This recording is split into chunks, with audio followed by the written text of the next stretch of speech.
Okay, today we're going to start our discussion about the Heter Mechirah. We'll start with a little introduction. You're probably aware the Heter Mechirah is what we call the idea that you can sell Eretz Yisrael, or parts of Eretz Yisrael, to someone who's not Jewish, and use that as a way to avoid the Isurim of Shemittah, or the mitzvahs of Shemittah. This first idea came up in the late 1800s, or came up in the modern era in the late 1800s, when the Rabbanim of Eretz Yisrael were not so interested in doing it. Eventually went to big poskim in Europe, who some of them were allowed them to do it. Based on that, they did. There was a very desperate situation in Eretz Yisrael at that point, and certain Gedolim in Europe told them that yes, it was okay to make them the Heter, the Mechirah. And from that time on, people have been debating and arguing and discussing this, starting from the very first time that it happened up until this very Shemittah right now. The debate's been going on and on. People in each generation have been arguing about it. We're not going to, by any means, talk about all the parts of the Shiloh. I mean, we'd be here till next Shemittah. But we're going to talk about some of the main issues, some this time and some next time. And a lot I'm going to work around. Rabbi Vadia Seif has a series of chuvas, 7 chuvas, of course, in Shemittah, 7 chuvas in a row, in the 10th chelik of Yevul Eimer, about the Heter Mechirah. Each of the chuvas is about a different portion of it, and Kedarka, he has lots and lots to say about it, lots of marmakermis, lots of discussion about it. So a lot of what we're going to see comes from there. Oddly enough, some of the more, if we use the word, Haredi Svarim about Shemittah have nothing about Heter Mechirah. It's as if it didn't exist. Very surprisingly, it's like as if like it never even happened. Which you don't have to agree with it, but it's as if it's not like a discussion. It's like it doesn't even exist. Anyhow, so just as we're getting started, I don't even want to deal with it in terms of right. Like not even. Like, so what you do with produce, it's nothing. Like they didn't happen. Like nothing. Nobody home. Okay. Anyhow, so Kacha. So some of the people who are most prominently mentioned about it, I'm going to mention are as follows. I don't know this is blank. Okay. First person to bring up is Rav Kook. Rav Kook is not the one who started the Mechirah, although he's the most famous for starting the Mechirah. What happened was, the way Rabbi Shechter says over the story, is that in the first Mechirah that they made, the first Shemitah Yidden were in Eretz Yisrael, there was no Mechirah, and it was a really bad, desperate situation. The second Shemittah, they asked Gedolim in Europe if they could do it, if they make the Mechirah, and whoever it was who told them that yes, they could. The local Rabbanim in Eretz Yisrael were still apprehensive.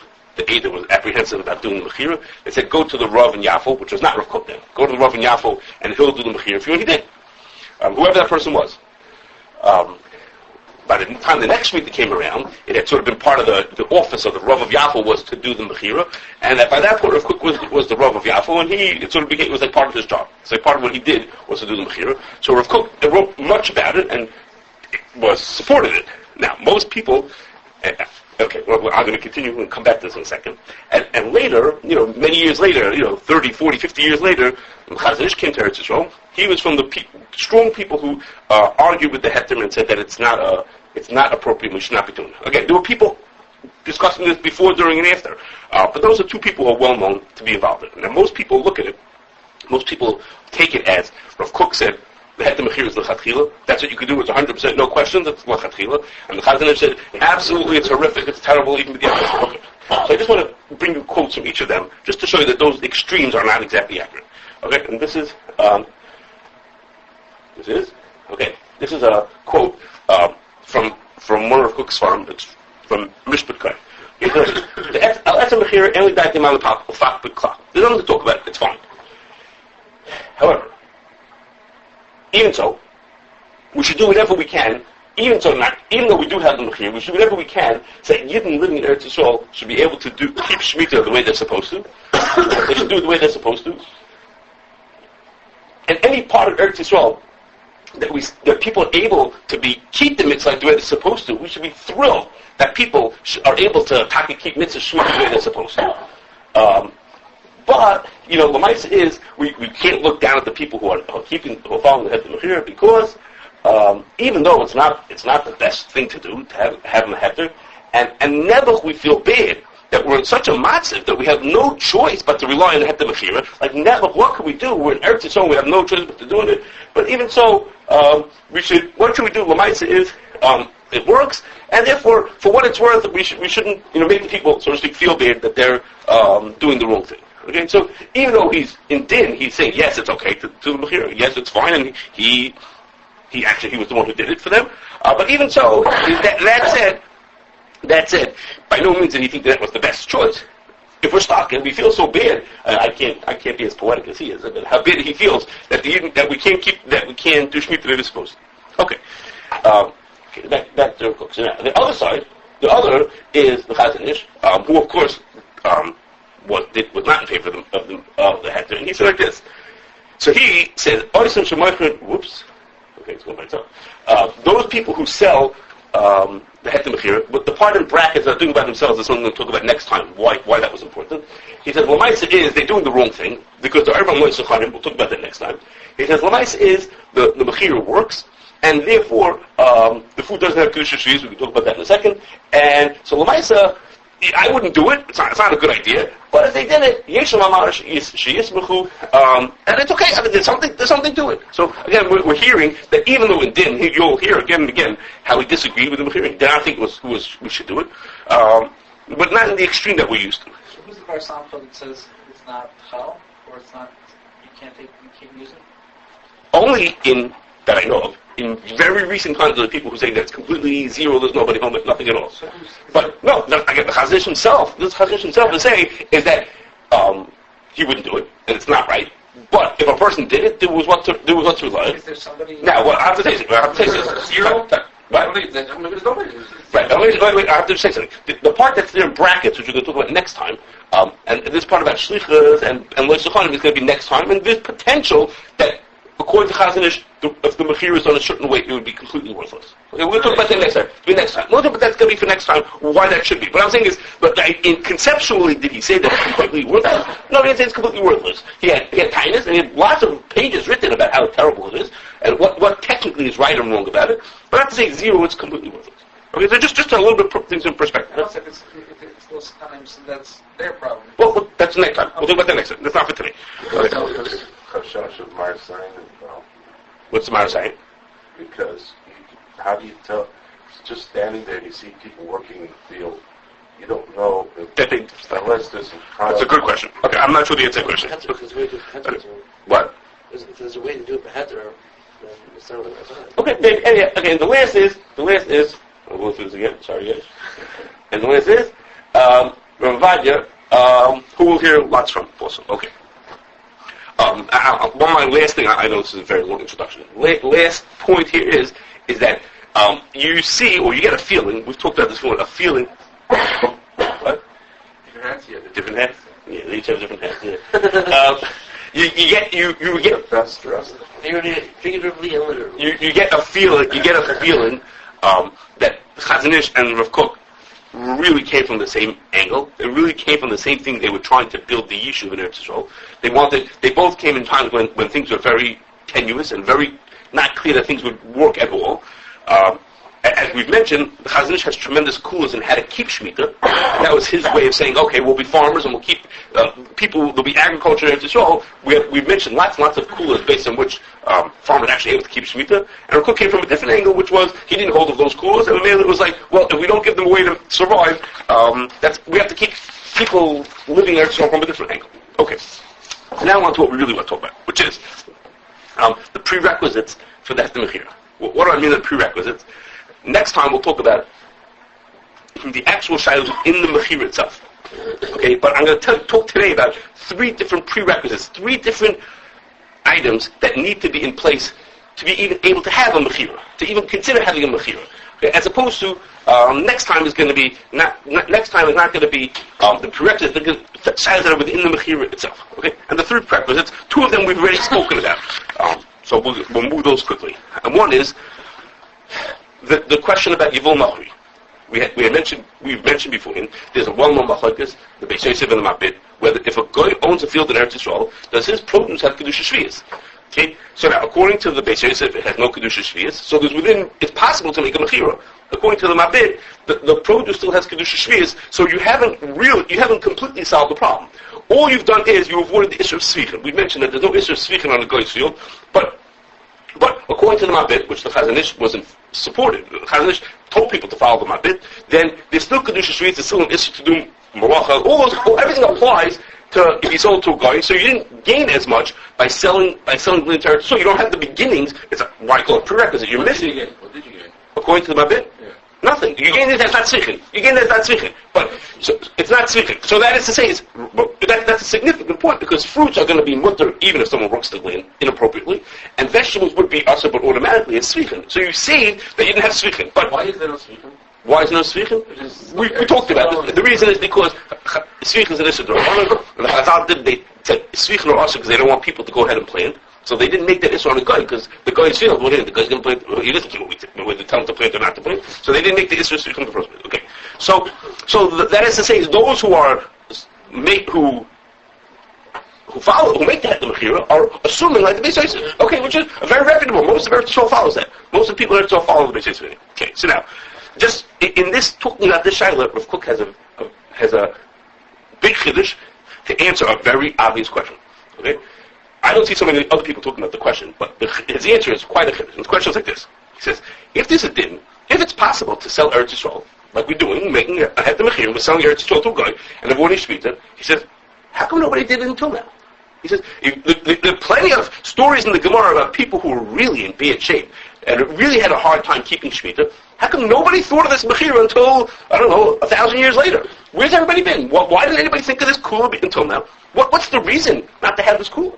Sounds like a good idea. If we're so smart that we came up with this kula, how come 1,000 years ago, 2,000 years ago, no one thought of this idea? Your question. And he gives three answers. One we're going to say later, and one now. And that is like this. He says, what did he say? And the third one I'm not going to tell you. Okay. The third one, okay, the third I'll tell you also if you want. The third, he says like this. He said, I'll mention the third one when we get to the right place. Okay, he says, the answer is like this. He says, even there's a machlokes, we have a machlokes Beis Yosef and Mabit, whether Yevul nochri has kedusha shvius or doesn't have kedusha shvius. He says, that's a machlokes that we have today. But Bismana Gemara, there was no machlokes. Bismana Gemara, there was a special takana that produce of a guy's field is usher. Minadin it wasn't. Minadin, the din is like the Beis Yosef, but there was a takana d'Rabbanan to be like the Mabit. And he said, with that he's miyash of all kinds of rayas that there are like to the Mabit, that from the Gemara, that Yevul nochri is usher. He says that was all takana d'Rabbanan. Why? Chacham were afraid that if Yevul nochri would be mutter, people would confuse Yevul nochri with Yevul Yisrael, and the produce from a Yid's field, they wouldn't treat with Kedusha Shvius, so they made a takana that even Yevul nochri has Kedusha Shvius also. It's a takana d'Rabbanan. And that takana but only applied when most of the people in Eretz Yisrael were Yidden. So in the time of the Gemara, when most of the people in Eretz Yisrael were Yidden, then there was such a takana. Once everybody left, once most of the people in Eretz Yisrael were Arabs, all of a sudden there was no more takana anymore. And now, so he says, so therefore that takana, it used to be the din the din was like the Mavit. Once Yidden left Eretz Yisrael, the din became like the Beis Yosef. So they didn't have a Mechirah because the Mechirah would have done nothing to them. But we can have a Mechirah. So he says, how does he know the takana went on from Moses? So he says, beyond knowing that it went off, so far we heard two chidushim. One is that there was such a takana. There's no Gemara that says such a takana. He's saying that there was such a takana. We have no record that there was such a takana. The second, as he said, is the takana fell away once Yidden left. That's not typical. Most takanas don't fall away when the situation changes. And what else? What other halachic event was there when most Yidden left that you could say? I don't know. But wait, there's a third part. When Rav Kook was alive, most of the people in Eretz Yisrael were not Jewish. See, he says, when the day will come when there will be mainly Yidden living in Eretz Yisrael, like today, when most of the people in Eretz Yisrael will be Yidden, he says, sure that the takana won't come back.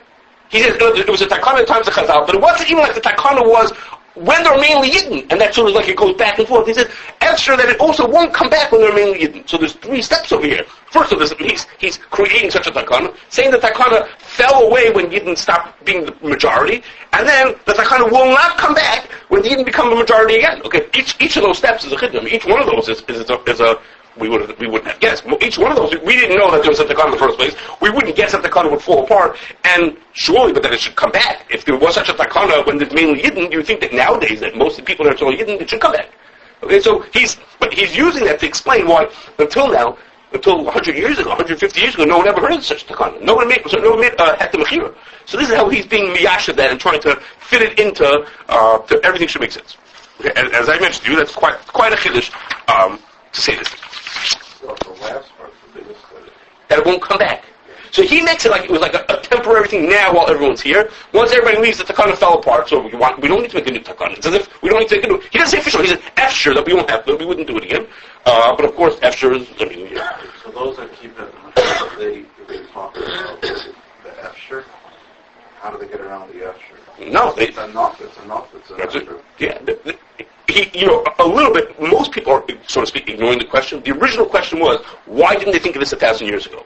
So he has other answers to that question, and you don't have to have an answer to the question. They say, no, they didn't think of it, And we're going to get to another one of his answers in a second.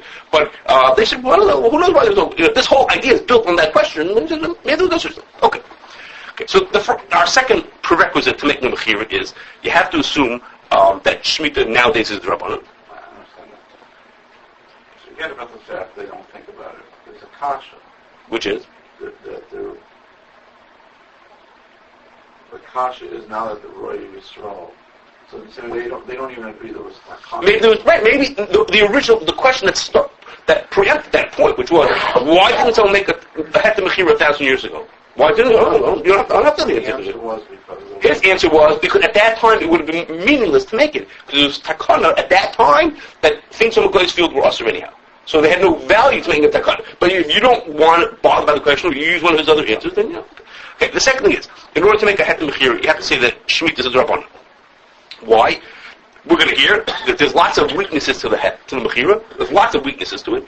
And therefore, in order to say it, everyone who says it says, since the din is that Shemitah nowadays is a Rabbanan, therefore we could be makel and do all kinds of things that we're going to do. Okay, and as we've mentioned, we talked about this before, and that is very well accepted, that Shemitah nowadays is Rabbanan. There are two extremes. There are some people who hold that Shemitah nowadays is Deraisa. And the opposite extreme is some people hold there's no Shemitah even midrabanan nowadays. Okay, there's two opposites. But the mainstream Shita Taka is that it's a drabanan. So on this, they're on firm ground to say that the Heter is based on Shemitah being drabanan. And in fact, it is. That's pretty well accepted. Why does the Heter only work? Because if we were talking about a Shiloh of a Deraisa, right, all the coolers that you have to come on to, no, not inherent. Inherent that all the coolers you have to be samach on, which we wouldn't have done that if we were talking about a Deraisa. It's a Derabanan, so they were more, but everyone says, and everyone who's makel says, and it's a Derabanan, and therefore I could be willing to be makel about all kinds of things. Okay. There are those who say, there are those who have an added tziruf that's related to Shemitah being Derabanan, which is, we've talked about, that it could be that this year is not Shemitah. It's a question which year Shemittah was. Which year is Shemittah? So they want to be mitzaref. They want to be mitzaref that is an extra, not only Shemittah to drabanan, but Kevin is a tziruf that maybe it may not be Shemittah altogether. Okay. On this, there's two details to that point.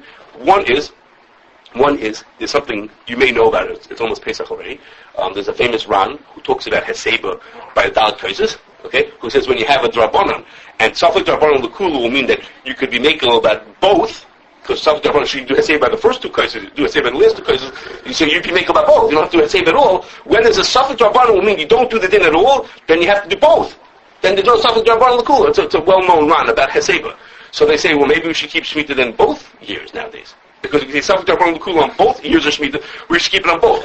You want to use the Safek. Right, so basically it talks about it. Shemitah off by 1 year, or is it on the other side? It changes. Now it's a couple of years away. It moves depending on where you are, which years you are, how many years apart it might be.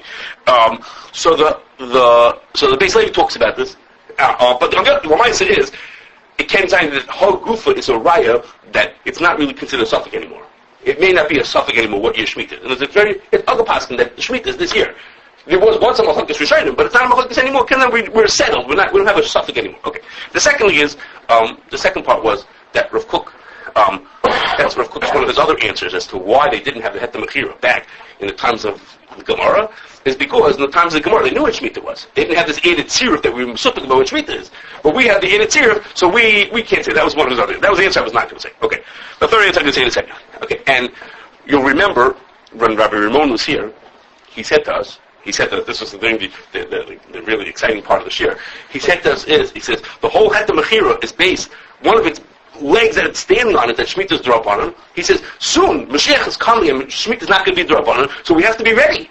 He says, if Heter Mechirah is our only way to live with Shemittah, what's going to happen tomorrow? Mashiach is going to come, we'll have nowhere to survive. So we have to think of eitzes nowadays of how we're going to survive. We have to be prepared already now for when Mashiach is going to come, and so we have to think about that. So don't just say, I have Heter Mechirah. You have to be a little, plan for the future. Tomorrow Mashiach is going to come, we have to be ready. Yeah, Rabbi Ramon is not a big believer.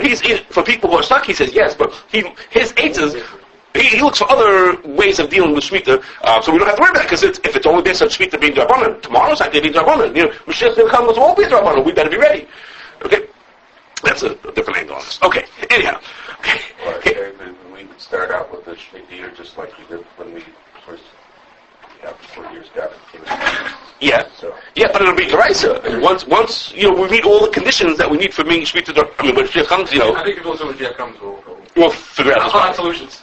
Solutions. Okay. One of the issues It comes in the middle of the years. The stuff that we were Michael on the beginning of the year. Yeah, okay. We'll deal with that. There's been about that it said that Shemittah is a different year based on the fact that we're not doing the Yevul. Yes, correct. It has to do with the So it's pushed in. Yes. So the years are separated from each other. Correct. Okay. The last of the what I call prerequisites to have Shemittah is. Yeah, well, you take the third character. I can get to you. I'm going to get to you in a second. The last of the prerequisites. The last of the prerequisites to have Heter Mechirah is a shas dochak. We have to be in a desperate situation. When they first came up with this idea of the Heter Mechirah, they said things like this. This is the kind of things that people say. They said, the makom dochak atzel v'nera kamatzav v'yisha. Like things are like so bad nowadays that if we're going to keep Shemittah, we'll mamar for tzakonas mefashas, and they're going to steal our lands. The Yidden were in charge, and so they're going to steal our land because if you don't work your land, I didn't exactly get this, but if you don't work your land, then they could steal it. But if you did work it, then they wouldn't steal it. I didn't get exactly how that worked, but somehow, in their minds, if you weren't working, they were allowed to take it from you. Something I don't know exactly. So things were really bad news over there, and because it's terrible shas dochak, that's why they make them. Okay, just as an aside, once I mentioned this part about the goyim stealing the lands, someone told me, I don't remember who said it, that Rabbi Yashiv originally was, I don't want to use the word that he was in favor of the Heter Mechirah, but he was supported or was willing to take that people should follow the Heter Mechirah until 1948. When the Yidden became in charge of Eretz Yisrael, this is the way it was told me, when the Yidden became in charge of Eretz Yisrael, and this idea that they were going to lose their lands fell away, now Yidden were in charge. Now the government was supportive of the Jews rather than being, ambivalent or antagonistic. So at that point, he switched sides. They said, no, at this point, there's no basis for a Heter Mechirah. Okay, whether that's true or not, I'm not sure. But that's what he changed based on this part. There was no more nochri yichlu b'gzelas at Moshe. Okay. Anyhow, so. If you want to know how important this is, everybody mentions the dochak. Rabbi Vadi's last tshuva is completely about that, about why, since things are so bad, we could be samech on all kinds of shittas that we wouldn't have thought of being samech on, because things are so bad. Okay, so now I'm not going to talk about whether that's accurate or not. In other words, is that true? If things are so bad, could you be samech on? How much of a das yachid could you be samech on? Or could you be samech on a das yachid even to be even issa deraisa? There's all kinds of shilas about whether that's true, since it's a shas dochak could be samech. We'll accept that if it's a shas dochak, you could be samech on unusual shittas. But there's 3 questions about it. Okay, 3 questions about it. First is, to me, the most simple question. It's true, or we've been told that it's true, that back in the 1800s, things were awful. Okay, Yidden were literally starving to death if they didn't have some way to take care of their farm one more day. Their mama's day to day they were living on it, and there was no way to survive that they could see without a Heter Mechirah. They couldn't survive by keeping Shemittah. Okay, the goyim were going to steal their lands. They were mama's going to start. They were living. They had nothing. They were mama's poor as anything. So to tell them for a whole year you're not going to work, to them there was no way that they could imagine someone could survive like that. But nowadays we don't see ourselves to be in that kind of situation. The way we envision it, the people living in Eretz Yisrael, maybe they don't live on the same scene that we do, but we would guess that they're way ahead of the way they were in the second Beis Hamikdash. things are very stable, and there's lots of, they're a lot more put together than they were in the 1800s. In the 1800s, they said, and if we don't grow our own stuff, no one's going to sell us produce. That's what they said. No one's going to sell us anything. We'll have nothing to eat, because none of the neighbors, none of the Arabs around here would ever sell to us. That's not true, so they buy from all over the world. Maybe their immediate neighbors don't sell to them, but they buy from all over the world. It's not like they're going to starve to death. There's plenty to eat there. Not only that, nowadays we have two other answers of how they can eat. They could survive. And the farmers could survive. We have greenhouses and oitzebezin, both of which we've talked about a certain amount, about ways that you could survive that didn't exist in the 1800s. So actually, what everybody said in the 1800s about why you could make a Heter Mechirah because things were so bad, Hal Kufa maybe tells us that we should not be making a Mechirah now. You can't say to me, well, Rabbi Yitzchak Elchanan said that you can make the Mechirah. In the 1800s, he was making and told me to make the Mechirah. Yeah, he told me to make the Mechirah because things were so bad. He wasn't dealing with today's situation. So the fact that it was so bad then and we were selling on the coolers, why is that a right that you could do it today? Today, do you think that we have it worse than they had it in the times of Beis Hamikdash? No. It's similar. Shemittah is a hard mitzvah. It's easy for us to keep Shemittah. We live in America. But Shemittah is a hard mitzvah. So, of course, it's going to be hard for everyone to keep it. But do we have this super dochak that they had in the 1800s? I don't think so. So it's harder to say, well, we're going to justify being makel because of the dochak gadol that they had when that doesn't exist anymore. So it seems that sooner or later you have to say, okay, now we can't do Mechirah anymore because we don't have that dochak anymore. Okay, so two things about that.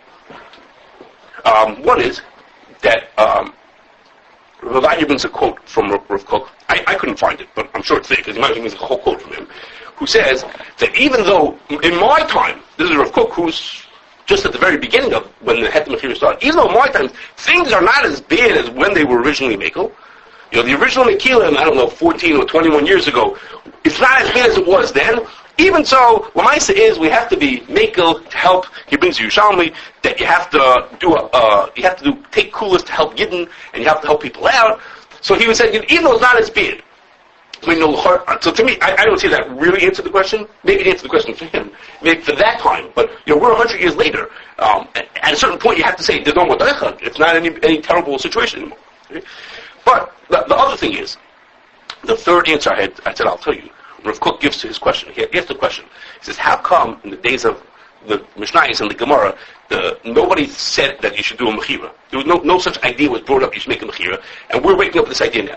So he says one of his answers is, the answer which I think he seems to favor, is like this. He says, everybody always knew, Chacham already always knew that you could make a Mechirah. That was partially that you could do such a thing. He says, but they didn't want to let people know about it. They were sort of keeping it quiet because Lamaisa is you're supposed to keep Shemitah. They didn't want to let people get off the hook and avoid Shemitah. So they just kept it quiet. In the back of their minds they knew there was such a thing, but they kept it quiet. They didn't bother to tell it.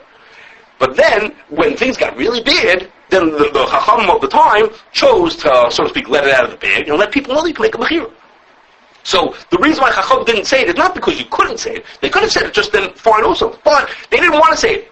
Now things got really bad, so we let it out of the bag. And he says, he somewhat compares it to, in this way, to Mechirah's Chametz. The Mechirah's Chametz, actually Chazal talk about it comes from a Tosefta. They can make Mechirah's Chametz, the way we do it is in a Tosefta. But by no means was Mechirah's Chametz popular the way it is today. Even the Tosefta is not Mechirah's Chametz. Because? The Tosefta is not a gimmick of sell and buy it back. Yes, Tosefta says, even though you know the guy's going to sell that to you after Pesach, it says, you could sell to the guy, but the case in Tosefta is a guy stuck on a boat. He has no way to get rid of his chametz, because him and his chametz are not next to each other. So it says he should sell to the guy, and even though he knows the guy's going to sell back to him after Pesach, it's okay, he can do it anyhow, because when I said it's the Mechirah. But I don't remember the Tosefta that way, but I think but I don't know, it wasn't a wholesale gimmick like we do today. Right, so Rav Kook says, it says like this. He says, really, it was valid, and it could have been done. Chacham did not encourage people to do that. You're supposed to get rid of your chametz. So of course you're supposed to get rid of your chametz. Just like he said, don't own any chametz, let's get rid of it. He said, and then originally, so that's what it was. Then came a time that a lot of Yidden started doing it because people owned distilleries, and basically they couldn't get rid of the chametz. In a sense, they couldn't get rid of it because the whole business of whiskey is to hold it for many years. It doesn't make how much to get rid of it every Pesach. So then it became more popular to use this cooler, which was known. Chacham sort of let it out that people should do this cooler, and what happened is from there it spread to the Hamoinah. And at this point, people make mechiras chametz. They don't think about, am I in a desperate situation? I have a box of Cheerios in my closet. Do I think about, oh my gosh, if I get rid of these Cheerios, I'm not going to be able to balance my checkbook next month. If I get rid of this box of Cheerios, no, people don't think like that. They just sell chametz.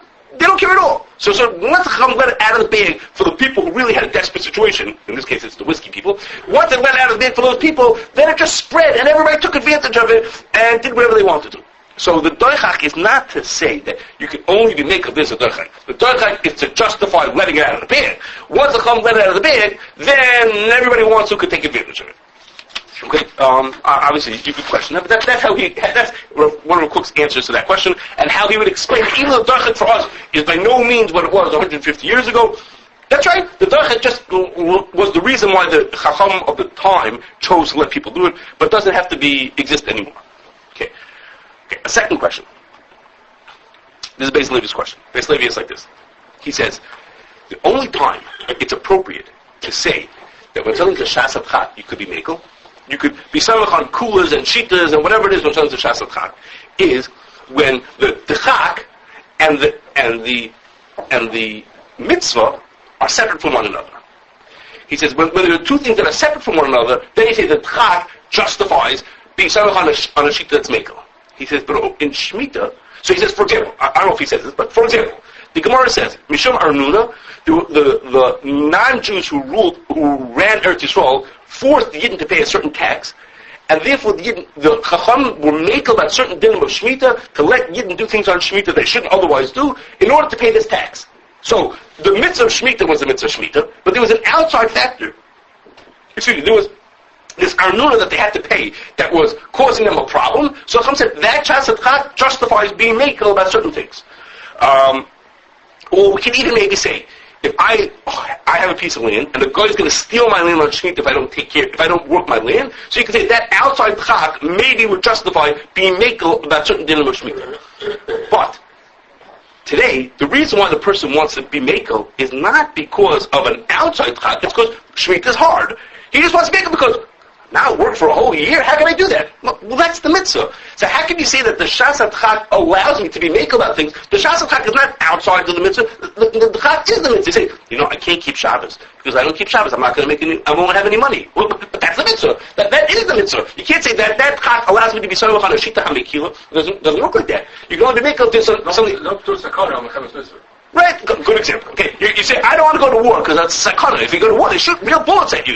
They might kill me. That's ridiculous because that's the mitzvah. The mitzvah is to fight. So sakana doesn't play a role over here. So it basically says, how can you say that the shas adchak of Shemitah is going to be mekel allow you to do whatever cool you want to do? He says, if there's an outside shas adchak, like the Gemara's case of Arnuna, that's an outside thing. Then you could say, be some kind of shas adchak. But just to say, I have a shas adchak because the mitzvah itself is hard, he says that doesn't go to call that doesn't justify being mekel. Okay? The last is, which is related to the second one, is that this would be saying that there's a dochak, and therefore, because of the difficulty of keeping Shemitah, therefore we have to be mekel about certain things. It says, well, what happened to the fact that the Rebbe told us that if we keep Shemitah, he's going to take care of us? So if you're a private farmer, maybe you're a little religious or you're not religious or whatever you are, and you don't trust what Hashem said. So you feel the need to go sell your land because you say, how am I going to survive? I don't believe Hashem's going to take care of me. He says, but think about it from the rabbinic side. The rabbanim who are making the Mechirah. When someone says to them, please sell my land because I'm going to die otherwise. Shouldn't the response be, no, it's not a shas adchak. Hashem's going to take care of you. So why are you telling me you have a shas adchak when you don't have a shas adchak? You have money in the bank coming to you. That's also what you just said. That one? You know it's going to be a dochak. You know it's going to be because he grew for part of the mitzvah that there's a dochak. Right. And now you're saying... No. It's to justify it. I have a dochak because mitzvah. Forget about the mitzvah. I'll talk more about the dochak in a second. You say, the mitzvah itself is hard. Well, that's not a justification for being mekel. Now I'm saying is, let's say you got over that. You say, it's a really bad situation. But Hashem says He's going to take care of you. So you don't even have a bad situation. It's not bad. It's not going to be... It's not the dochak at all. Hashem's going to take care of you. So why are you telling people that it's a makom dochak? Hashem's take care of you. There's a rich uncle who's going to take care of you. The dochak is part of the mitzvah. Oh, Well, you could call it what you want to. The people, what I'm saying is, one side is, there's no dochak. The other side is, you think it's bad because it's hard to keep Shemitah? Okay, well, that's just what you have to, too bad on you. If that's what comes along with the Izhar, then too bad. You can't say, that's my excuse to not keep the mitzvah. A little bit, okay, a little bit, that's each other. That doesn't bother. So now, you should know, we talked about it once before. We talked about this. That whether there is a haftacha nowadays. Okay? So it happens to be, I don't have the quote here in front of me, Rav Kook held, like those shittas, that there is no haftacha nowadays. When mitzvahs drabanan, there's no haftacha. And it's a shaila, whether there is... No, it's a shaila. It's a machlok, it's an achronim, whether there is or is not a haftacha nowadays. About whether nowadays the treat is only drabanan, does the haftacha come along with that? Which very much plays into this question. If you hold that there is a haftacha nowadays, then I'm not saying that the people won't ask for the mechira. I'm not saying they won't ask because they might not believe in the haftacha. But I'm just pointing out from the rabbinic side of it, how do the poskim say it's okay because it's such a sasat chag? Well, why is that the response? The response should be is... Yeah, I'm not understanding. I mean, the facts were there were alcohol, so it's just a fact. It's like, you tell the Chacham, well, do it. Pick your test to determine for a chakanakt, okay? And we'll see what we are. It's a fact. And so you need carrots. I mean, the facts are the facts. Okay, so what you're saying is, the Chazon Ish says, For the reason, when I get into so the Chazon Ish says, maybe this is what you mean. I wasn't going to say this, but the Chazon Ish says that even though the haftacha applies even when Shemitah is rabbanon, there are times that the generation is not roy for the bracha anyhow, or individuals who are not roy for the bracha anyhow, and therefore he said, and therefore the Chachamim took certain kulas because they knew people weren't going to get the bracha anyhow. Okay, so maybe that's what you're saying. We're looking around to us, looking around Lamaisa, people are dying like flies. So we say, listen here, we're obviously we're not fit for it. Okay, so maybe that's an answer. Maybe that answers this question. That they saw that Lamaisa is, maybe theoretically there's a haftacha, but Lamaisa we're not getting the haftacha. Maybe that's an answer. You tell the farmer that he should be poor and he should starve, and then when he starves, he says it's your fault because you're not growing. Okay.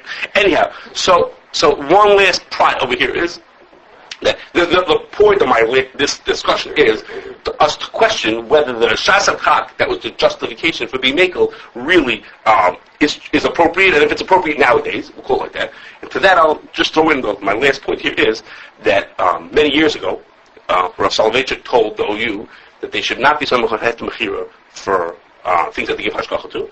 And the reason is because, I don't know what he told people privately about that. He told the OU, I've heard that he told private people also, and he said like this. He says, the whole basis for making a mechira was the shasat chak. He says the shasat chak is appropriate for farmers and individuals who live in Eretz Yisrael.